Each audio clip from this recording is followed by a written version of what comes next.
하나님 말씀 봅니다. 하나님 말씀 창세기 7장 1절에서 8장 19절까지입니다. 창세기 7장 1절에서 8장 19절까지. 좀 길어서 제가 7장 1절에서 5절까지 있고 8장 13절에서 19절까지만 읽겠습니다. 하나님 말씀이라 합니다. 여호와께서 노아에게 이르시되 너와 내 온 집은 방주로 들어가라. 이 세대에서 내가 내 앞에 의로움을 내가 보았음이니라. 너는 모든 정결한 짐승은 암수 7씩 부정한 것은 암수 2씩을 내게로 데려오며 공중의 새도 암수 7씩을 데려와 그 씨를 온 지면에 유전하게 하라. 지금부터 7일이면 내가 40주야를 땅에 비를 내려 내가 지은 모든 생물을 지면에서 쓸어버리리라. 노아가 여호와께서 자기에게 명하신 대로 다 준행하였더라. 601년 첫째 달 곧 그 달 초하룻 날에 땅 위에서 물이 거친지라. 노아가 방주 뚜껑을 제치고 본즉 지면에서 물이 거쳤더니 둘째 달 20일의 날에 땅이 말랐더라. 하나님이 노아에게 말씀하여 이르시되 너는 내 아내와 내 아들들과 내 며느리들과 함께 방주에서 나오고 너와 함께한 모든 혈육 있는 생물 곧 새와 가축과 땅에 기는 모든 것을 다 이끌어내라. 이것들이 땅에서 생육하고 땅에서 번성하리라 하시매 노아가 그 아들들과 그의 아내와 그 며느리들과 함께 나왔고 땅 위의 동물 곧 모든 짐승과 모든 기는 것과 모든 새도 그 종류대로 방주에서 나왔더라. 아멘.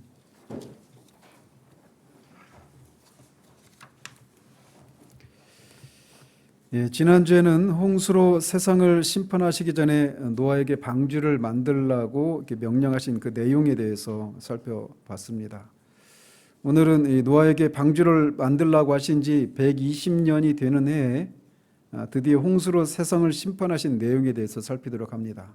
보시다시피 본문이 굉장히 길어서 이 내용을 다 한꺼번에 절마다 다 이렇게 살필 수는 없고 크게 이제 간줄여서 내용을 위주로 이렇게 살펴보도록 합니다. 그래서 7장 1절에서 16절까지는 방주에 들어가는 그 장면을 기록하고 있고 17절에서 24절까지는 홍수가 진행되는 과정, 물이 계속 늘어나는 그런 과정을 기록하고 있고 8장 1절에서 19절까지는 물이 점점 말라가고 또 노아가 그 물이 말라가는 과정을 확인하는 것, 그리고 마침 땅이 다 말라서 방주에서 나온 것까지가 기록되어 있습니다.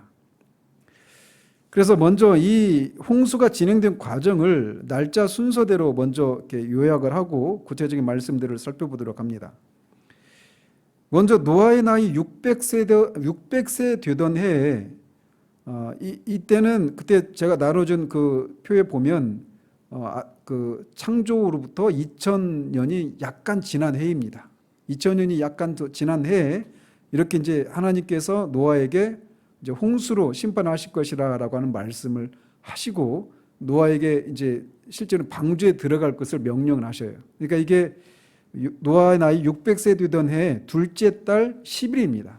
7일 후에 이제 홍수가 있다라고 말했으니까 홍수가 있기 전 일주일 전에 이렇게 노아에게 말씀을 하신 거예요. 그리고 이제 그들이 그 7일 동안에 방주에 다 들어갔고 7일 후부터 즉 노아의 나이 600세 되던 해에 둘째 달 17일 날부터 40일 동안 비가 내립니다. 40일 동안 비가 내리는데 비가 내릴 때 그냥 비만 내린 것이 아니라 이 하늘의 샘이라고 말하는 이 둘째 날 창조했던 궁창을 창조하셨을 때 궁창 위의 물과 궁창 아래 물로 하나님 나누셨는데 궁창 위의 물 그것이 터져서 막 그냥 쏟아져 내린 거예요. 그래서 비가 오고 그 궁창 위에 있는 그 과학자들이 수중대라고 부르는 거기에 있는 물까지 다 쏟아져 내렸고 기품의 샘이라고 하는 즉 땅속에 있는 그 물까지 솟구쳐 올라오는 그런 일이 일어난 겁니다. 그래서 이 온 세상이 땅이 물에 잠긴 기간이 150일이었습니다. 그러니까 날짜로 따지면 둘째 달 17일부터 홍수가 시작되었고 150일 동안 물이 잠겼었으니까 일곱째 달 17일째까지 물이 그렇게 잠긴 겁니다. 그리고 그때부터 이제 8장 1절에서부터는 물이 줄어드는 것을 기록하고 있어요. 그래서 일곱째 달 17일부터 물이 줄어들기 시작하면서 방주가 이 아라랏산에 머물렀다라고 말을 합니다. 뒤에 이제 그게 뭔지는 또 뒤에서 구체적으로 살필 거예요. 그리고 열째 달 초하루, 즉 열째 달 1일에 산들의 봉우리가 보이기 시작했습니다. 그러니까 아라랏산보다 낮은 산들의 봉우리들이 보이게 된 거죠. 아라랏산은 높이가 한 5,100m 정도 되는 그런 산이라고 합니다. 그러니까 굉장히 높은 산이죠. 그 아래에 있는 산들의 봉우리들이 보이기 시작한 거예요. 열째 달 1일에. 그리고 그때로부터 40일이 지나서, 그러니까 11째 달 11일이 되겠죠. 이때 까마귀를 보내서 땅에 물이 말랐는지를 확인하게 합니다. 그리고 까마귀는 계속 왔다 갔다 하고 있는 사이에 또 비둘기를 보내서 또 땅이 물이 말랐는지를 점검합니다. 갔다가 물이 있기 때문에 비둘기가 돌아왔고 일주일 후에 또 보냈더니 이제는 감람나무 새 잎을 물고 왔죠. 그러니까 이제 그런 걸 보고 땅에 이제 감람나무 나무에서 새 잎이 날 정도로 물이 말랐구나라고 하는 것을 확인했고, 그리고 나서 일주일 후에 비둘기를 보냈더니 비둘기가 돌아오지 않아요. 그러니까 이때가 11째 달 26일이 되는 거죠. 그리고 601년 첫째 달 1일에, 그러니까 1월 1일이라고 할 수 있죠. 태양력은 아니니까 우리의 1월 1일에 해당되는 건 아닙니다. 그래서 601년 첫째 달 1일에 땅에서 물이 거쳤다라고 8장 13절에서 말하고, 27일에 땅이 완전히 말랐다. 물이 거치고 물이 여전히 막 젖어 있잖아요, 땅이. 그런데 이제 27일에 물이 거치고 나서 56일째 만인 둘째 달 27일에 땅이 다 말라서 그때 이제 노아 가족과 동물들이 다 나왔다. 이게 홍수가 진행된 일정입니다. 그러니까 노아와 이 가족, 노아의 그 방주 안에서 머물렀던 기간이, 들어갔던 것은 둘째 달 17일에 들어갔다가 그 이듬해 둘째 달 27일에 나왔으니까 1년하고 10일 동안 머물렀던 것이죠. 그러니까 날짜로 따지면 375일 정도, 이 기간 동안 방주에 머물렀던 겁니다. 한번 상상을 해보십시오. 우리가 지금 코로나 이 사태로 막 4단계 하면서 막 지역 봉쇄까지는 안 갔지만, 우리는 그 봉쇄되지 않은 상황에서도 1년이 넘는 기간 동안 얼마나 우리가 많은 제약을 받고 답답함을 가지고 있어요. 그리고 우리는 왔다 갔다 하잖아요, 여전히. 그런데 방주 안에 1년이 넘게 갇혀 있었던 거예요. 그러니까 이들의 심정이 어땠을까라고 하는 것을 우리가 좀 상상을 해보자는 것이죠. 어쨌든 이 홍수가 진행된 일정은 이렇게 진행이 되었습니다. 자, 그래서 이렇게 기간을 대충 머릿속에 넣어놓고 이제 내용들을 좀 살펴보면, 1절에서 5절까지는 여호와 하나님께서 노아에게 홍수가 있기 전 7일 전에, 이제 7일 후에 홍수가 있게 될 것이니까 너의 가족들과 동물들을 이제 방주 안으로 들여보내라, 이런 명령을 내리십니다. 그리고 그 날이 노아가 600세에 되던 날 둘째 달 열흘날이었다. 7일 전이라고 했으니까 열흘 전에 이렇게 열흘날에 말씀하신 거예요. 그리고 이것은 방주를 만들라라고 명령을 하신 지 120년이 되는 해입니다. 그러니까 120년이 되는 해에 이렇게 홍수가 있기 일주일 전에 노아에게 그렇게 방주에 들어가라고 말씀을 하신 거예요. 그러시면서 이 세대에서 네가 내 앞에 의로움을 보았다라고 하나님이 말씀하십니다. 이것은 앞에서도 계속 말씀해 드린 것처럼 노아 세대에는 아무도 하나님을 섬기지 않고 하나님을 믿지 않았지만, 노아는 하나님의 뜻을 묻고 하나님이 지시하시는 대로의 그런 삶을 살았다라고 하는 것을 하나님이 평가하신 것입니다. 그래서 히브리서 기자가 히브리서 11장 7절에 보면 이렇게 평가를 합니다. 믿음으로 노아는 아직 보이지 않는 일에 경고하심을 받아 경외함으로 방주를 준비하여 그 집을 구원하였으니 이로 말미암아 세상을 정죄하고 믿음을 따르는 의의 상속자가 되었느니라, 이렇게 평가해요. 즉 노아가 방주를 만들라라고 한 하나님의 계명에 순종한 것은 그가 믿음으로 행한 것이다 라고 말하고 있는 거예요. 홍수로 세상을 심판하실 것이라고 말씀하셨는데 120년 뒤에 일어날 일이잖아요. 아직 보지 못한 일이에요. 어떤 증거를 보이신 게 아니란 말이죠. 단순히 그냥 하나님이 이렇게 하실 것이다라고 말씀하신 것을 노아는 그것을 믿은 겁니다. 마찬가지로 뒤에 그 아브라함의 경우도 마찬가지죠. 내가 너로 하여금 하늘의 별과 바다의 모래같이 많은 자식을 줄 것이다 이렇게 말씀하셨을 때 아브라함이 어떤 증거를 본 게 아니에요. 자기는 이미 그때가 나이가 몇 살이죠? 85세였어요. 그리고 그 사라는 생리가 끊겨서 아이를 가질 수 없는 상황이었단 말이에요. 그러니까 아이를 하나 낳는 것도 가능하지 않는 상황인데 아브라함이 그것을 믿었단 말이에요. 왜? 말씀하신 분은 하나님이시고 전능하시고 말씀하신 것은 반드시 이루시는 분이시니까 그대로 이루어질 것이다 이렇게 믿은 거예요. 그것을 하나님이 의롭게 여기신 거죠. 어떤 증거를 보이신 게 아니란 말이에요. 마찬가지로 노아도 마찬가지입니다. 보지 못하는 일을 하나님이 그렇다라고 말씀하셨기 때문에 반드시 그렇게 이루어질 것이다라고 믿고 믿음으로 순종하는 삶을 살았던 거예요. 즉 노아도 이렇게 하나님이 말씀하셨기 때문에 그것을 진실한 것으로 믿었던 것입니다. 그리고 하나님을 경외함으로 방주를 만들었다라고 말하고 있는 거예요. 그리고 하나님이 바로 그것을 말씀하시고 계신 것입니다. 그가 죄가 없어서 완전하기 때문에 그가 의롭다라고 하나님이 평가하신 것이 아니라 하나님의 말씀을 믿고 그 말씀에 순종하는 것을 그 방주를 만드는 것을 때 증거로 나타났기 때문에 하나님이 의롭다라고 말씀을 하신 것이죠. 그러면서 그에게 말씀하시기를 정결한 짐승은 암수 7씩, 부정한 것은 암수 2씩, 공중의 새는 암수 7씩 데려와서 방주에 태워서 그들로 하여금 온 지면에 유전하게 하라라고 명령을 내리십니다.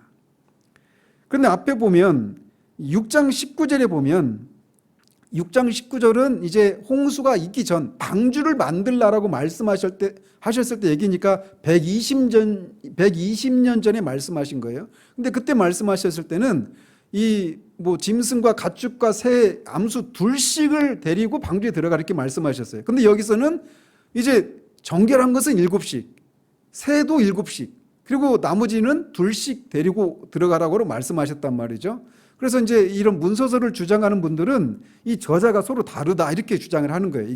이게. 그런데 그것이 아니라 앞에서는 개괄적으로 일단 기본적으로 암수 2씩이 들어가니까 그렇게 개괄적으로 말씀하셨고 여기서는 이제 구체적으로 들어가게 되었을 때에는 이제 구체적으로 말씀하신 거란 말이죠. 그런 차이가 있는 것입니다. 그러면서 정결한 짐승은 7씩, 암수 7쌍씩 들어가고 부정한 것은 한 쌍씩 둘씩 들어가라고 이렇게 말씀하셨는데 이 정결하고 부정한 것에 대한 이 기준은 나중에 한 500여 년 뒤에 출애굽한 후에 모세에게 율법을 주셨을 때에서야 비로소 나타나는 거란 말이죠. 그런데 노아에게 정결한 짐승이 뭐고 부정한 짐승이 어떤 걸 가지고 그걸 나눌 수 있었는가 이런 생각을 할 수 있단 말이죠. 생각 안 하실 수도 있는데 아무튼 말씀을 전한 제 입장에서는 그게 딱 걸리는 부분이니까. 근데 이때 말하는 것은 율법에서 말하고 있는 것은 어떤 짐승이 부정한 것이고 어떤 짐승이 정결한지를 나누는 목적이 뭐냐면 부정한 것은 먹지 말고 정결한 짐승만 먹으라 이거였단 말이에요. 그러니까 식용에 먹는 것에 따라서 정결하고 부정한 것을 나누는데 이때는 8장 20절에 보면 그가 나오자마자 하나님 앞에 정결한 짐승으로 이 제사를 드리거든요. 그러니까 이 정결함과 부정함의 기준은 이 율법에서처럼 먹을 수 있느냐 먹지 못하느냐로 나눠지는 것이 아니라 제사에 합하냐 합하지 않느냐 이걸 가지고 나눴던 것으로 보여집니다.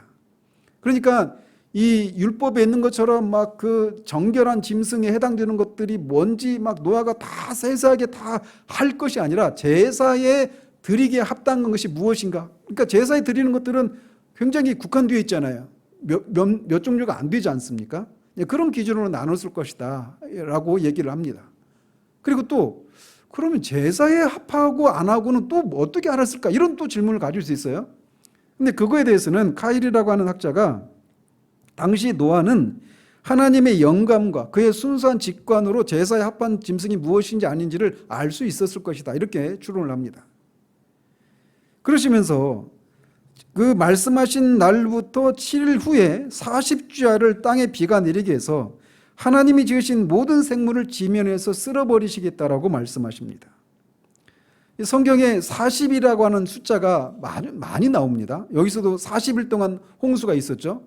그리고 40일 동안 이 모세가 3번을 금식 기도를 하고, 이스라엘 백성이 40년 동안 광야 생활을 하고, 예수님도 40일 동안 광야에서 시험을 받으시죠. 이렇게 40과 관련된 숫자들이 성경에 많이 나오는데, 이 40이라고 하는 시간은 시련과 연단을 통한 어떤 그 정결케 하는 시간 또는 승리의 시간을 상징하는 그런 숫자라고 할 수가 있겠습니다.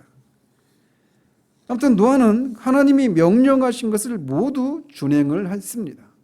그리고 한번 또 상상을 해보십시오. 7일 후에 홍수가 이제 비가 내리기 시작하면서 홍수가 시작될 것을 이렇게 말씀하셨는데, 아직 방주에 들어가지 않았던 때예요. 7일 전에 말씀하셨으니까. 그러니까 노아 가족과 이 짐승들이 방주에 들어갈 수 있는 기간은 며칠이었어요? 7일인 거예요. 그러니까 7일 동안 이 짐승들이 그냥 그 120년 동안 기다렸다가 이제 하나님이 들어가 하면 막 요땡하고 막 들어갈 준비를 하고 있었던 것이 아니란 말이에요. 그러니까 이 7일 동안 수많은 그런 짐승들을 노아가 데리고 방주로 들어가야 돼요. 그 1년 동안 그 먹을 식량도 얼마나 머무를지 노아는 모르잖아요. 그러니까 아무튼 그 최대한 끌어모을 수 있는 식량을 다 모아서 7일 동안 준비해서 그 방주에 들여놓는 일을 했단 말이죠. 그러니까 그리고 17절에 보면 물이 땅에 막 차가지고 이제 그 물이 가득하니까 이 배가 땅에서 올랐다, 이런 얘기를 해요. 그러니까 이 방주가 일반적으로 생각하기에는 산 위에서 지어졌을 것이다, 이렇게 얘기를 합니다. 그래서 뭐 제목을 구하기 쉬운 그런 이유도 있겠고, 그래서 산 위에서 방주를 지어서 방주가 산 위에 있었을 거라는 거죠. 아라라산은 아니지만 아무튼 그리고 그렇기 때문에 방주가 지어지는 동안 120년 동안 노아 당대 사람들이, 노아 주변에 있었던 사람들이 다 그걸 보지 않았겠어요? 산에다가 방주를 짓는단 말이죠. 그리고 그걸 지었을 때 짓는 동안에 사람들이 묻지 않았겠어요? 도대체 뭐 하는 짓이냐, 이런 질문을 했을 거 아니겠어요? 그때마다 그 베드로후서 3장에서 말하고 있는 것처럼 그가 오직 의를 전파했다라고 말하고 있어요. 즉 뭐냐?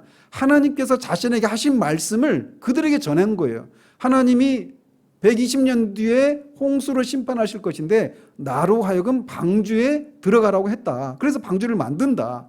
그러면서 그 당대 사람들에게 그 패역함과 그 죄악된 삶에서 돌이키고 하나님께 돌아올 것을 그가 분명히 그렇게 말로도 분명히 증거를 했을 거란 말이죠.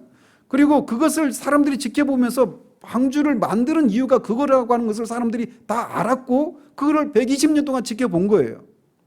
그리고 더더군다나 이제 홍수가 있기 7일 전에 하나님께서 말씀하셨을 때 이 산 위에 있는 방주에 노아 가족과 그 수많은 그런 동물들이 막 방주로 들어가는 일을 그 사람들도 지켜보지 않았겠어요?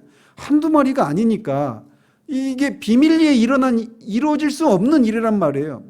모든 사람들이 어마어마한 장관이었을 것입니다. 막 뭐 기린이고 코끼리고 공룡이고 뭐 종류별로 그렇게 새들이고 땅에 기는 것이고 가축들이고 종류별로 정결한 것은 7쌍씩, 부정한 것은 2쌍씩 들어갔으니까 지난주에도 말씀드린 것처럼 양을 기준으로 한다면 크기로 따지면은 한 17,000여 마리, 17,000마리 요 정도 이렇게 들어간다고 말씀드렸잖아요. 근데 이 크기로 따졌을 때 그런 것이고 종류로 따지면은 굉장히 많은 짐승들이 들어갔을 거란 말이에요.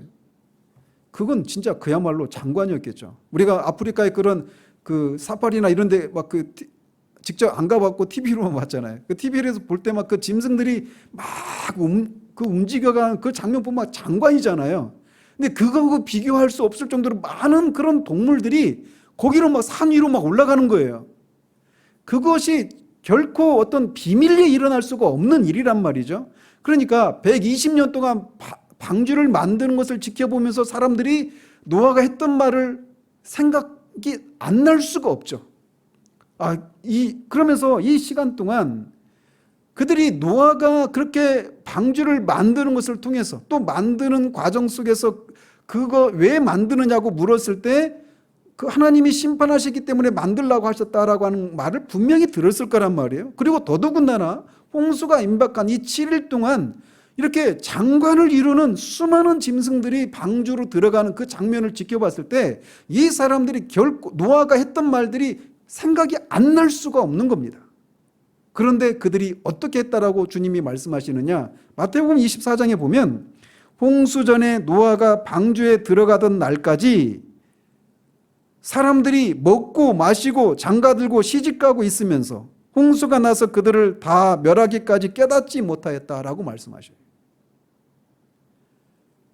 이게 그 당시의 사람들의 상황이었던 거예요. 노아가 끊임없이 말을 했잖아요. 홍수를 통해서 심판하신다라고 하는. 그리고 방주를 만드는 것을 통해서 그것을 계속 그들이 생각날 수밖에 없도록 하는 일들을 120년 동안 한 겁니다. 120년이면 우리의 전생에 해당되는 기간이에요. 그런데 그 기간 동안 그런 일을 했었고 더더군다나 마지막 일주일 동안에 그 어마어마한 장관을 이루는 그 짐승들의 행렬을 보면서 노아가 했던 말, 홍수로 하나님이 심판하신다라고 하는 말을 조금이라도 진지하게 받아들이는 사람이 있었을 법한데 아무도 없었다라고 말하고 있는 거예요. 그들이 한 일이 뭐냐? 그냥 시집가고 장가가고 먹고 마셨다는 거예요. 그럼 먹고 마시고 시집가고 장가가는 게 죄입니까? 그 자체로는 죄가 아니죠. 문제는 하나님이 그 심판을 노아를 통해서 말씀하신 그 심판이 있다라고 하는 말씀을 귀뚱으로 들은 거예요. 소돔과 고모라의 그 심판이 임할 것이라고 하는 이 장인 롯의 얘기를 들었던 사위들이 농담으로 여겼던 것처럼 이 노아 당대의 사람들도 그 7일 동안 그 어마어마한 장관을 이루는 그 행렬을 보면서도 그냥 먹고 마시고 시집가고 장가가고 하는 하나님의 말씀을 철저히 무시하고 그 말씀을 전혀 자신들의 마음에 두지 않은 채 그냥 인간으로서의 그런 일반적인 삶을 그냥 살았던 겁니다.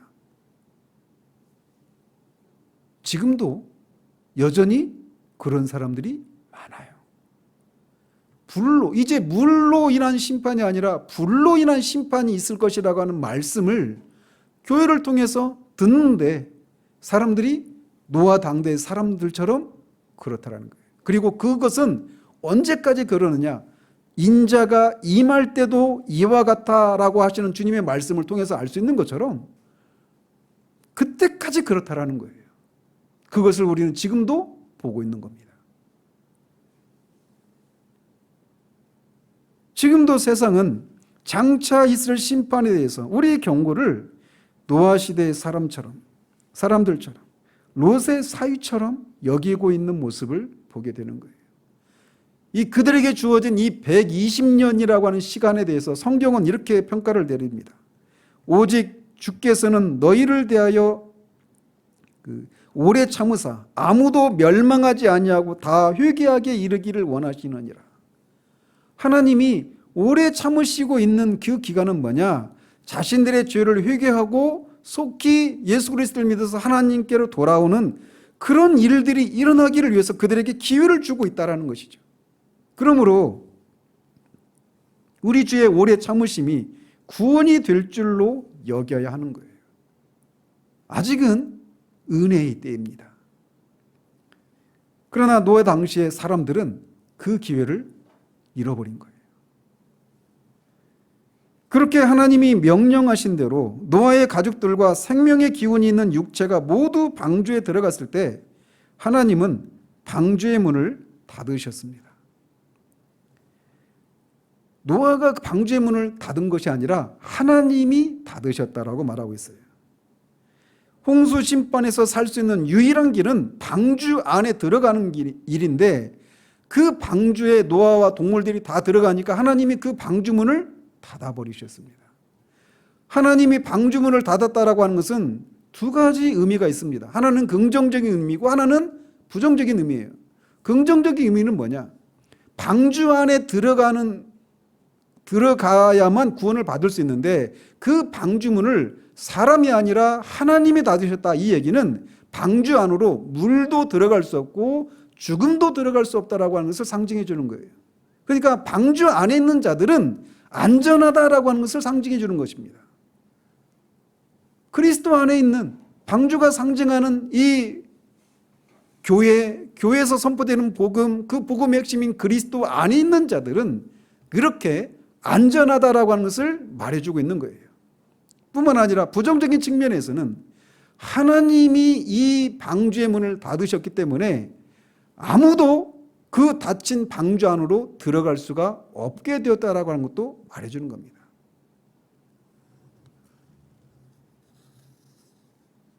자신들이 홍수가 시작되면서 비로소 이제 어떤 사람들은 노아가 했던 말들이 막 기억이 나면서 이 방주 안으로 가까이 있는 사람들은 막 방주 안으로 들어가려고 하는 그런 사람들이 충분히 있을 수 있지 않았겠어요? 그러나 하나님이 닫으신 문은 누구도 열 수가 없습니다. 요한계시록에서 주님이 말씀하신 것은 사망의 권세를 주시고 음부의 열쇠를 가지신 분이셔서 한번 닫으면 열 자가 없고 열면 닫을 자가 없다라고 주님을 말씀하시는데, 이렇게 하나님이 유일한 구원의 길인 방주의 문을 닫으신 순간 아무도 그 문을 열 수가 없습니다. 이건 무서운 얘기죠. 밖에 있는 자들은 무서운 하나님의 심판만이 기다릴 뿐입니다. 비가 시작되었을 때 그 사람들은 조금은 놀라기 시작했을 것입니다. 그리고 모든 수단을 동원해서 그 물을 피하기 위해서 물이 차올라서 생명의 위협을 느끼기 시작하자 방주로 들어가려고 하는 사람도 분명히 있었을 것이에요. 그렇지만 한 번 닫힌 문은 누구도 열 수 없습니다. 그러므로 방주가 닫히는 것처럼 우리의 삶에 있어서도 더 이상 구원의 기회가 없는 때가 옵니다.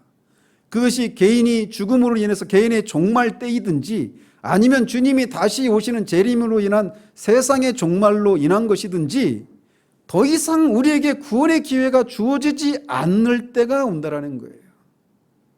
그리고 그때가 개인의 종말을 가지고 얘기한다면 언제인지 우리는 알 수 없습니다. 아직은 우리가 앞에서 불렀던 찬송 가사처럼 아직은 은혜 받을 때입니다. 아직은 방주가 열려 있는 때예요. 그러므로 이 하나님이 물로 심판하신다라고 하는 것을 120년 전에 말씀하시고 실제로 말씀하신 대로 심판하셨다라고 하는 것을 우리가 본다면 마지막에 불의 심판이 있다라고 하신 이 하나님의 경고의 말씀이 정말 진지하게 받아들여야 된다라고 하는 것을 우리에게 말해주고 있는 거예요. 아직은 방주에 들어갈 기회가 있습니다. 그러므로 유일한 방주이신, 우리의 구원의 방주이신 예수 그리스도를 지금 믿으십시오. 지금이 여러분에게 마지막 기회일 수 있습니다. 오늘 돌아가다가 어떻게 될지 우리가 어떻게 알 수 있겠습니까? 오늘 잠을 자다가 그 마지막 호흡이 오늘 밤에 그 내뱉는 호흡이 될지 어떻게 알아요? 오늘이라고 하는 날 동안, 방주가 열려있는 날 동안 예수 그리스도를, 구원의 유일한 구원의 방주이신 예수 그리스도를 믿는 일들이 여러분들 가운데 있기를 바랍니다. 그리고 이미 그 방주 안에 있는 자들은 말씀드린 것처럼 하나님이 닫으셨기 때문에 그 안에 있는 자들은 어떤 것으로도 해를 받지 않습니다. 안전합니다. 그러면서 이 홍수가 그렇게 물이 잠긴 기간이 150일 동안 지속되었다라고 얘기하고 있어요. 그러니까 일곱째 달 17일까지 물이 그렇게 잠겼던 거죠. 그러면서 이 8장 2절에서 말하고 있는 것처럼, 말씀드린 것처럼 비만 내린 것이 아니라 그 하늘에 있는 궁창 위에 있는 물이 쏟아져 내렸고 또 기품의 샘에 그 물이 막 솟구쳐 올라온 거예요. 그러니까 이때 이 지구상에 어떤 일들이 일어났을지를 조금만 상상을 해보면, 홍수가 나면 막 지금 일본에 막 그런 미중의 그런 폭우가 쏟아진다고 그러잖아요. 지금 쏟아지고 있대요. 그리고 19일까지 계속 쏟아진답니다. 하루에 몇 달 동안 내릴 비가 하루에 내렸대요. 하루 만에. 지금 일본이 지금 난리라고 하는데, 그거하고 비교할 수가 없는 거예요. 비만 내린 것이 아니기 때문에. 이때 당시에 지금도 그렇게 비가 내리면 막 산사태가 나고 그러잖아요. 그러면 이때는 산사태가 어마어마한 규모로 났을 거예요. 이곳저곳에서 말이죠. 그래서 이 산사태가 나면서 막 흙이 물에 휩쓸려 가지고 막 시속 100km가 넘어요. 그런 물들은 급류를 타고 돌아가는 그런 물들이 막 강으로 바닷속으로 막 들어갔을 거란 말이에요. 그래서 실제로 지금 발견되는 화석들을 보면 화석의 95%인가 96%가 대부분 이 발이 없는 해산물들 있죠. 그러니까 뭐 조개랄지 이런 것들 있잖아요. 대부분 그런 잘 움직이지 못하는 그런 것들의 화석이 거의 90% 이상이랍니다. 그러니까 왜 사람의 화석이 발견됐다 이런 얘기 못 들어보셨죠? 사람은 물 위에 뜨잖아요. 그러니까 화석이 되려면 이 살아있을 때 급격하게 흙으로 덮여서 그게 큰 압력으로 그렇게 눌려진 상태에서 화석이 되는 거예요. 그러니까 썩으면 사라지잖아요. 썩기 전에 그 흙이 덮어서 큰 압력으로 이렇게 그 압력 아래 있을 때 화석이 되는 거란 말이에요. 그러니까 이때 그런 일들이 막 일어난 겁니다. 그래서 바다 생물 위주로 화석들이 많이 발견되는 이유가 그런 거예요. 홍수로 막 물이 강이나 호수로 바다로 막 휩쓸려 들어가면서 그 흙탕물 속에 미처 피하지 못하는 것들이 다 그렇게 막 잠긴 거죠. 그런 일들이 이제 물이 막 홍수가 날 때 그런 일들이 일어났을 거예요. 그리고 그렇게 그 날 동안에 코에 생명의 기운이 있는 것들은 모두 죽었습니다. 사람이든 동물이든 심지어 공중의 새까지도 모두 죽고 말았어요. 오직 방주 안에 있는 노아 가족과 8명의 가족들과 그 안에 들어간 동물들만 살아남았던 것이죠. 그래서 그야말로 창조 둘째 날과 같은 상태가 된 거예요. 첫째 날의 상태. 그냥 수면 위에 땅 위에 수면 물 속에 땅이 잠겨 있는 그런 상태가 된 거죠. 그때는 아무것도 없었잖아요. 생물체가. 그런데 이때는 노아 때는 그 방주에 있는 생명체 말고는 모든 것들이 다 그렇게 땅 아래 있어 다 죽고 말았던 겁니다. 물이 그렇게 온 땅을 덮은 지 150일이 지났을 때 하나님은 노아와 모든 들짐승들과 가축을 기억하셨다라고 말합니다. 8장으로 넘어왔어요. 그러면서 하나님이 기억하셨다 이 얘기는 평상시에는 까먹고 있다가 아차 방주에 노아가 있지 동물들이 있지 이렇게 기억하셨다는 의미가 아닙니다.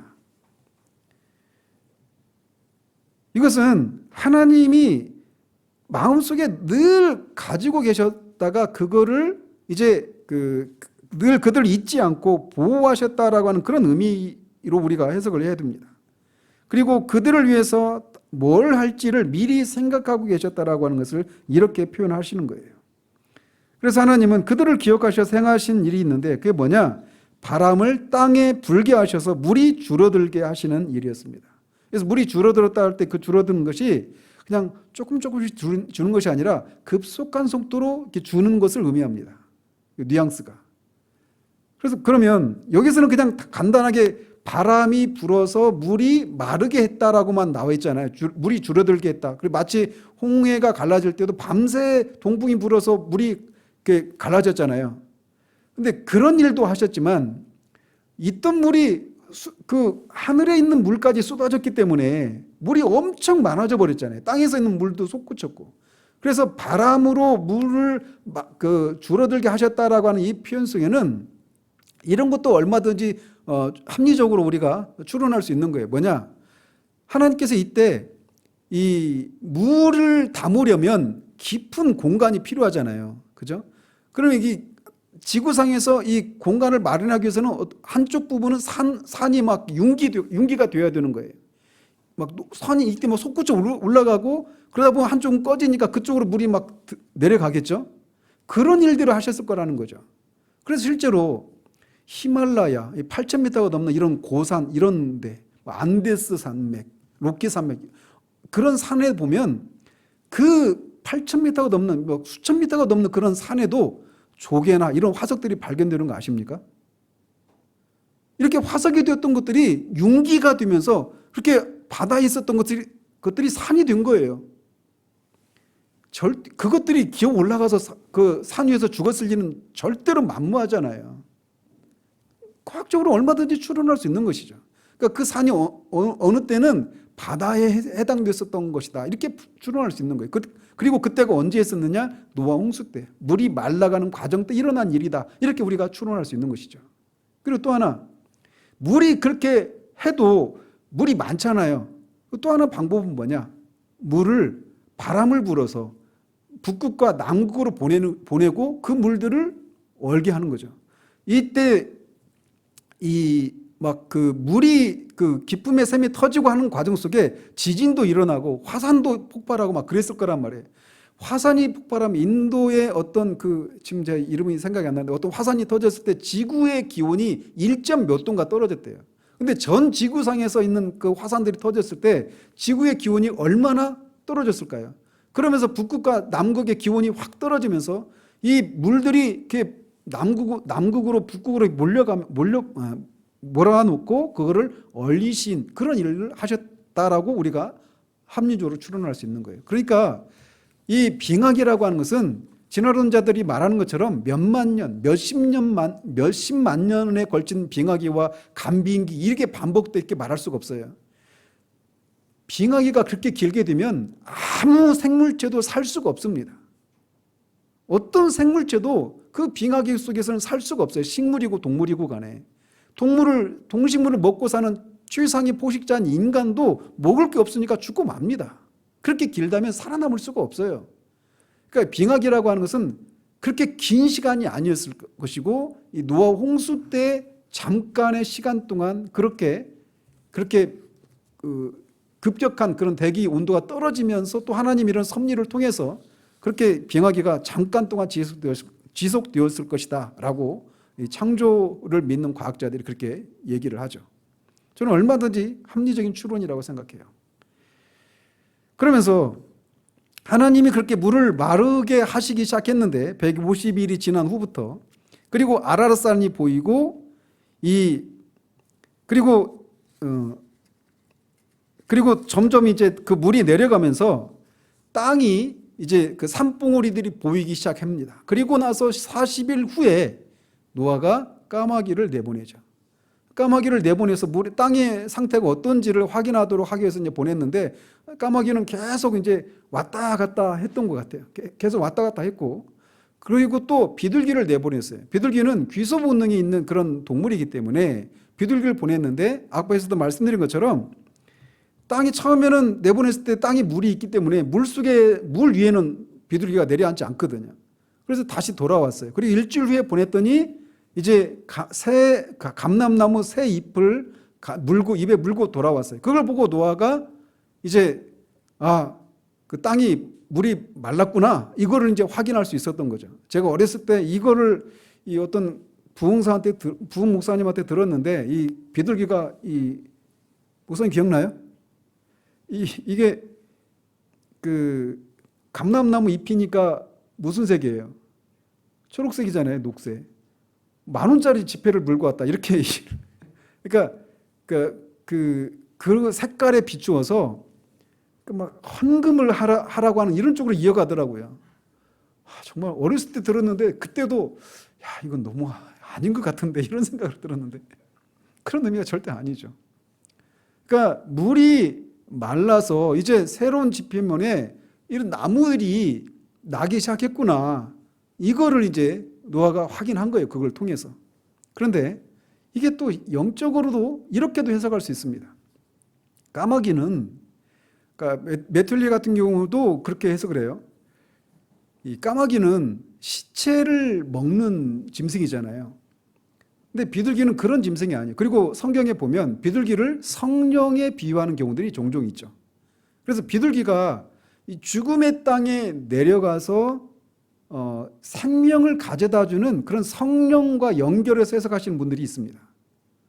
그런데 이렇게 그래서 죽음의 땅에 성령이 내리시면 생명의 역사가 일어나죠.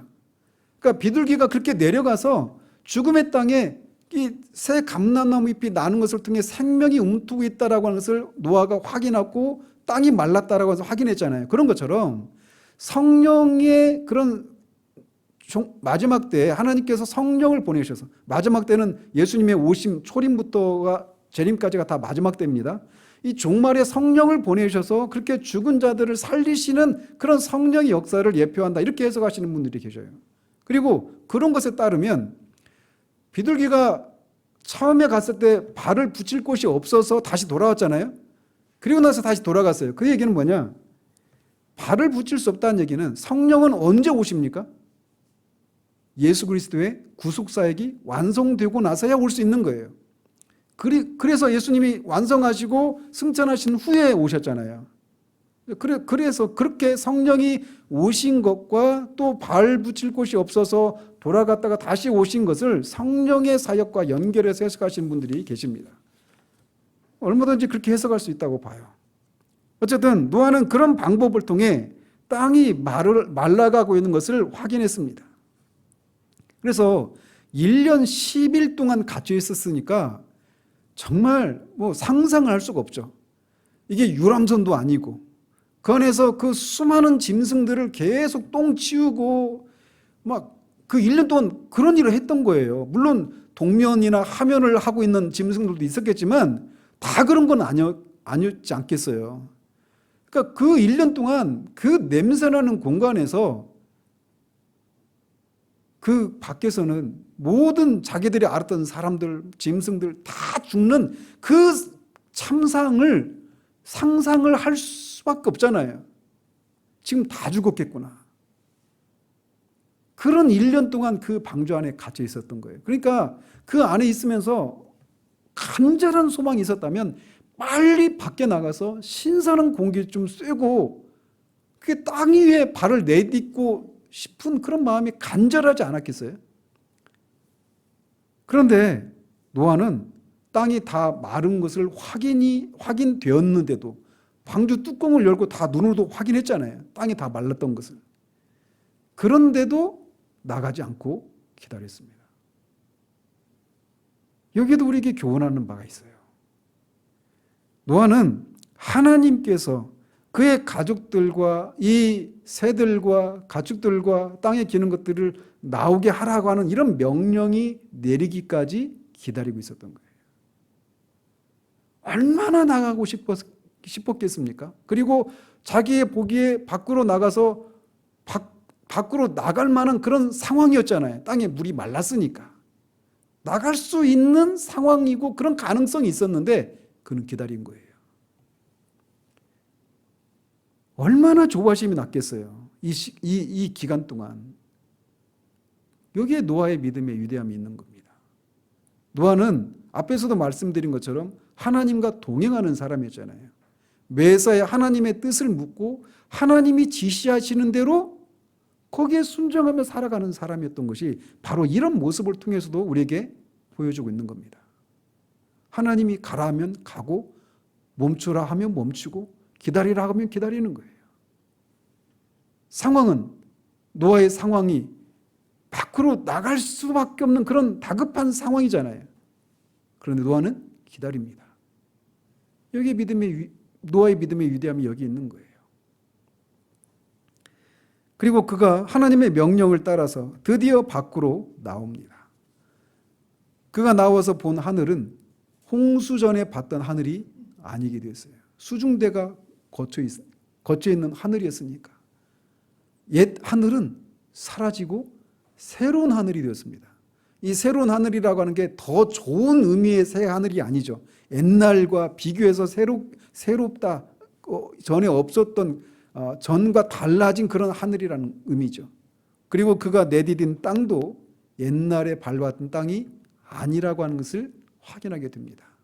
물론 그의 가족들이 나와서 또 동물들이 그들의 생명을 유지하고 그들이 주님이 말씀하신 것처럼 생육하고 번성할 만한 그런 조건이 갖추어진 땅인 것은 사실이지만 홍수 전의 땅과는 다른 땅이 되었던 것을 그가 보게 된 거예요. 그래서 지난주에 말씀드린 것처럼 이렇게 홍수로 인한 심판을 마치고 그가 또 방주 밖으로 나와서 보았던 이 하늘과 땅은 새 하늘과 새 땅을 예표한다고 말씀드렸던 이유가 바로 여기 있는 겁니다. 나중에 불의 심판을 통해서 우리는 지금 우리가 보고 있는 이 땅과 하늘이 새롭게 되는 그런 일이 일어나는 것을 목도하게 될 겁니다. 그래서 새 하늘과 새 땅이 열리게 되는 거예요. 근데 새 하늘과 새 땅이라고 말할 때 이전에 없었던 하늘, 이전에 없었던 땅이 새롭게 창조되는 새 창조 의미가 아니라고 말씀드렸잖아요. 노아가 봤던 땅은 본질적으로는 옛날에 봤던 땅이고 옛날에 봤던 하늘이지만 달라져 있는 거예요. 그래서 새 하늘과 새 땅이 창조될 때 이걸 이레니우스라고 하는 신학자가 교부가 이 총괄갱신이라고 하는 그런 용어를 써서 그렇게 이 불의 심판을 통해서 이게 완전히 사라지는 것이 아니라 죄가 사라지고 의가 거하는 그런 새롭게 된 그런 하늘과 새 땅이 열릴 것이다 이렇게 얘기를 했던 것입니다. 지난주에도 말씀드렸죠. 이거 우리가 그리스도 안에 있는 자들은 새로운 피조물이다라고 말할 때 그 새롭다라고 하는 것도 같은 용어예요. 영어로 뉴가 아니에요. 리뉴얼이라고 하는 그런 의미에 가깝습니다. 자, 마지막으로 노아가 그렇게 방주에서 나왔어요. 근데 우리가 노아의 그 마음 안으로 조금만 들어가 보자라는 겁니다. 어떤 면에서 그러냐? 방주 안에서 1년 동안 막 노심초사하면서 조바심에 막 있었던 그런 것들도 우리가 어느 정도 상상할 수 있잖아요. 마찬가지로 노아가 120년 동안 방주를 짓고 있었을 때의 노아의 심적인 상태에 대해서 우리가 생각해 볼 필요가 있습니다. 그냥 성경은 노아가 하나님이 명령하신 대로 다 준행하였다 이렇게 간단하게 나오잖아요. 근데 이 120년 동안 노아의 심령에 어떤 믿음의 갈등이나 싸움이 없이 회의나 이런 것들이 없이 그냥 넉넉히 그 일을 했을까요? 그렇지 않아요. 야고보서에서 예레미야 선지자가 우리와 성정이 같은 사람이 이렇게 말하잖아요. 노아도 우리와 성정이 같은 사람입니다. 그래서 이 120년 동안 노아 역시 거기에서 믿음의 싸움이 있었던 거예요. 가족들이 셈과 함과 야벳과 그 며느리들이 어느 날은 노아에게 도대체 지금 우리가 제대로 가고 있는 건지 어떤 뭐 그런 불만을 쏟아내는 일도 있었겠죠. 그거를 지켜보는 당대 사람들이 노아의 가족을 보면서 완전히 미친 사람들 취급하고 조롱하고 멸시하고 끊임없이 일종의 왕따를 당하면서 이상한 사람처럼 여기는 그런 세월을 보내지 않았겠어요? 그런 세월을 보내는 동안 노아 안에서도 그런 싸움이 분명히 있었을 거란 말이에요. 생각해 보십시오. 여러분이 처음 회심을 했을 때 여러분의 마음에 있었던 하나님을 향한 사랑과 막 하나님을 위해서 집사님 막 바울처럼 살고 싶다 그랬잖아요. 근데 그 마음이 진실한 마음이거든요. 근데 그 마음이 몇 년이나 갑니까? 그 마음이 계속 이어집니까? 아니란 말이에요. 계속해서 그런 싸움이 있는 거예요. 회의가 있는 거예요. 노아 역시도 그러했습니다.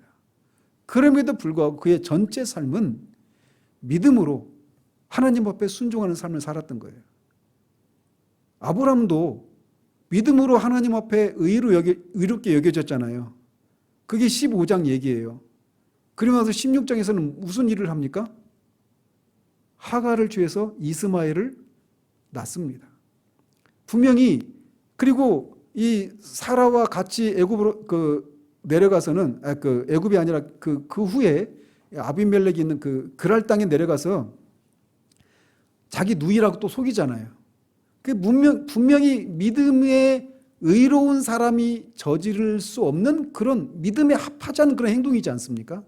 그런데도 로마서에서는 그가 하나님께 믿음으로, 그러니까 보이지 않는 하나님을 보는 것처럼 여기면서 믿음으로 하나님께 영광을 돌렸다라고 얘기해요.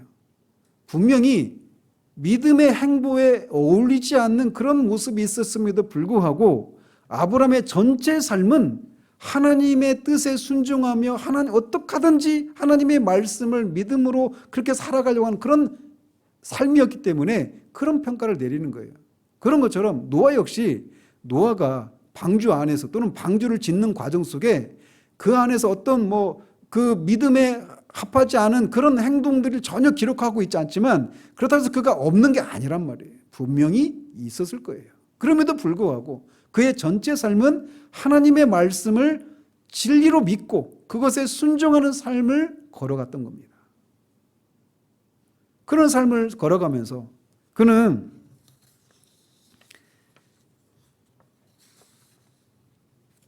베드로후서 2장 5절에 있는 것처럼 의를 전파하는 노아와 그 일곱 식구라고 하는 이 표현에서처럼 그는 그런 싸움을, 내적으로는 그런 싸움을 하고 또 가족들 안에서도 그런 싸움을 하지 않았겠어요? 저도 목사지만 우리 아이들이 어떤 때는 막 얼마나 두렵고 절망스러운지 모릅니다. 그런 아이들의 모습 속에서 그런 것들을 볼 때가 있어요. 그런 싸움이 있는 거예요. 그런데 전체 삶의 이 지향점이 하나님의 말씀에 순종한 그런 삶을 살았던 거예요. 그리고 그러는 동안에도 노아의 삶에 대해서 의를 전파하는 노아와 그 일곱 가족 이렇게 말을 하고 있어요. 성경은. 즉 그러는 동안 그런 싸움, 내적으로는 그런 믿음의 싸움을 하면서도 또 외적으로는 하나님 어떻게 하든지 하나님의 말씀에 순종하고 하나님의 그 뜻에 순종하기 위한 그런 삶을 살아가면서 또는 그런 삶을 통해서 또는 말로 의를 전파하는 일을 했다라는 거예요. 그럼에도 불구하고 그가 거둔 열매는 하나도 없습니다. 그죠? 그의 가족 말고는 아무도 그의 말을 믿지 않았어요. 그러면 그의 노아의 삶은 헛된 겁니까? 그게 아니에요. 마찬가지입니다. 이제는 불의 심판이 남아있어요. 불로 인한 이 세상의 심판이 있고 예수님이 오시면 그런 일이 일어난다라고 하는 것을 우리는 이미 알고 있습니다. 그리고 그 심판으로 또 피할 수 있는 유일한 길은 물의 심판을 통해서 유일한 길이 구원받을 수 있는 유일한 길이 방주했던 것처럼 불의 심판을 통해서 구원받을 수 있는 유일한 길도 구원의 방주이신 예수 그리스도를 믿는 것 이외에는 없다라고 하는 것을 우리는 알아요. 그리고 그것을 알고 있는 우리 안에도 노아처럼 그런 믿음의 싸움이 끊임없이 있습니다. 회의에 빠질 때가 있어요. 그러나 그런 동안에도 노아가 의의 전파를 했던 것처럼 우리도 그 복음을 사람들에게 전하고 그 결과가 노아처럼 아무도 우리의 말에 귀를 기울이지 않고 우리가 전하는 그런 말을 통해서 구원에 이르는 사람이 하나도 없다 하더라도 성경은 그 노아를 믿음으로 하나님의 보이지 않는 일을 믿음으로 행한 것을 통해 의의 상속자가 된 것처럼 우리 역시 그런 반열에 도달해야 한다는 것을 노아의 삶을 통해 우리에게 교훈해 주고 있는 겁니다. 하나님이 물로 심판하셨어요. 이제 불로 심판하신다고 말씀하십니다. 물로 심판하신다고 말씀하신 일이 반드시 이렇게 이루어졌던 것처럼 불로 심판하는 것도 반드시 이루어집니다. 하나님은 하나님의 일을 이렇게 계시를 통해서 말씀하시고 그 일이 진짜 하나님이 말씀하신 대로 이루어졌다라고 하는 것을 이미 이 성경 역사를 통해 세상 역사를 통해서 이미 수없이 많이 드러내셨습니다. 아직 말씀하셨지만 아직 성취되지 않은 그 내용들도 반드시 일어납니다. 왜? 우리가 오늘 오후에 살펴보겠지만 하나님은 그 역사를 주관하시고 그 역사를 움직여 가시는 분이시기 때문에 그래요. 그러므로 회의 가운데 있을 때 노아처럼 우리도 믿음으로 보이지 않는 일을 보이지 않는 우리 이 약속을 우리가 믿음으로 끝까지 행해 나가는 그런 우리들 되기를 바랍니다. 그리고 아직 거기에 그 승선하지 못한 사람들이 있다라면 아직 방주가 문이 열려 있는 이때 속히 예수 그리스도를 여러분의 구주로 주님으로 영접하시는 은혜가 있기를 바랍니다. 기도하겠습니다. 하나님 아버지, 노아의 홍수에 대해서 오늘 살펴보았습니다. 하나님이 120년 전에 노아에게 하셨던 말씀처럼 실제로 그런 일이 있었고 방주에 피한 노아의 가족들을, 동물들을 하나님이 지켜주시겠다고 하신 것처럼 그들이 무사히 그렇게 방주 밖으로 나오는 장면까지 우리가 살펴보았습니다. 하나님은 말씀하신 대로 하시는 하나님이심을 우리가 다시금 기억할 수 있기를 원합니다.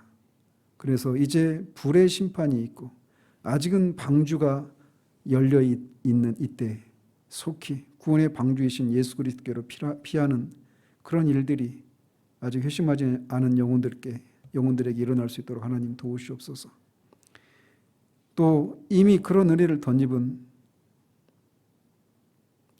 주의 자녀들은 다시금 이 노아가 그렇게 믿음의 싸움을 싸우면서도 끝까지 하나님의 그 말씀을 붙들고 끝까지 순종했던 것처럼 그렇게 순종하는 그런 삶을 살아가는 그런 은혜를 하나님 허락해 주시기를 소원합니다. 예수 그리스도의 이름으로 기도합니다. 아멘.